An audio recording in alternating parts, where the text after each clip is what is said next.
mengucapkan yang sebesar-besarnya kepada Bapak Kepala Sekolah dan Dewan Guru yang sudah bersedia hadir untuk pengimbasan asesmen kompetensi minimum.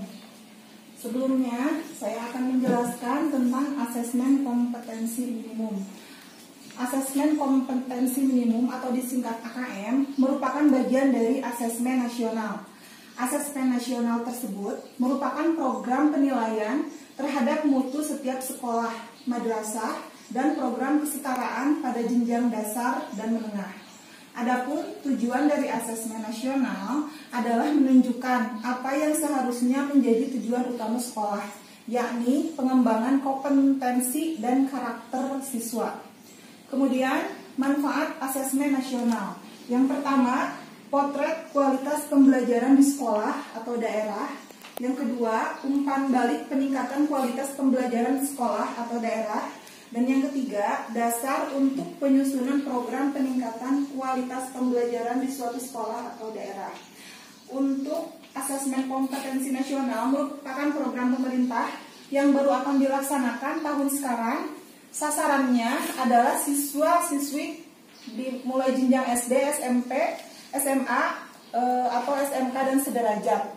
Untuk SD, nanti yang akan mengikuti AKM adalah siswa kelas 5. Diambil secara random, secara acak dari Dapodik.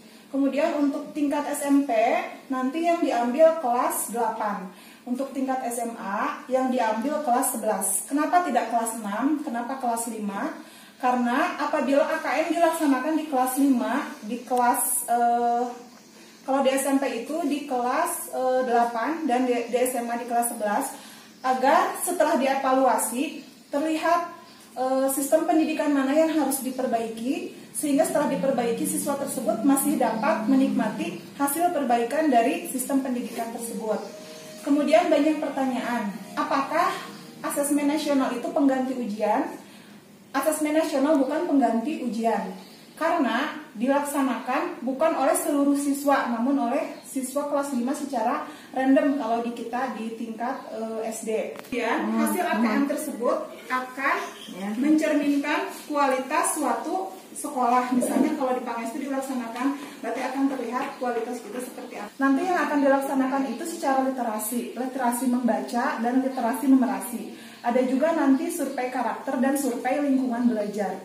Berupa soal-soal yang dilaksanakan secara daring. Kalau untuk di SD itu 30 soal, untuk di tingkat SMP, SMA, dan sederajat 36 soal. Kemudian bagaimana cara mengikutinya dan siapa saja yang harus mengikuti AKM tersebut adalah semua guru SD, SMP, dan SMA atau SMK. Yang kedua, kepala sekolah SD, SMP, dan SMA atau SMK. Yang ketiga, pengawas SD, SMP, dan SMA. Yang keempat, semua guru SDLB, SMPLB, dan SMALB. Yang kelima, kepala sekolahnya. Dan yang keenam, peserta yang berasal dari Pusat Kegiatan Belajar Masyarakat atau PKBM. Dan yang terakhir, telah memiliki akun SIM PKB. Kemudian, kapan dilaksanakannya? Untuk BIMTEK-nya sendiri dilaksanakan dalam beberapa angkatan. Angkatan 1 itu 4-8 Januari, angkatan 2 9-13 Januari, angkatan 3 14-18 Januari. Hari ini tanggal 18 Januari, berarti Bapak Ibu guru yang akan mengikuti BIMTEK masuknya ke angkatan 4 dan seterusnya. Bagaimana cara mendaftar untuk menjadi anggota BIMTEK AKM Kemendikbud?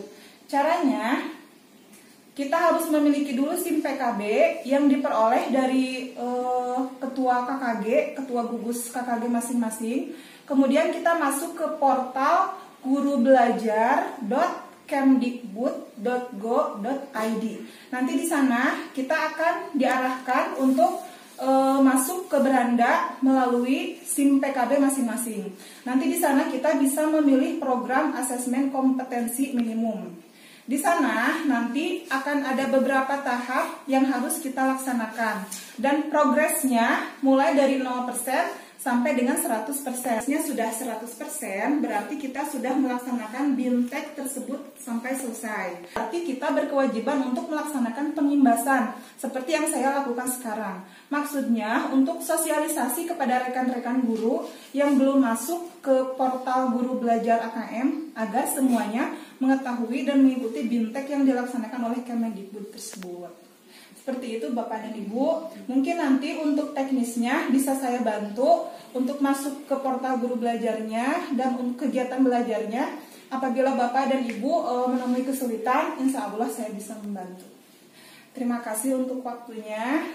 Mohon maaf untuk segala kekurangan dan kelebihannya. Billahi taufik wal hidayah. Wassalamualaikum warahmatullahi wabarakatuh.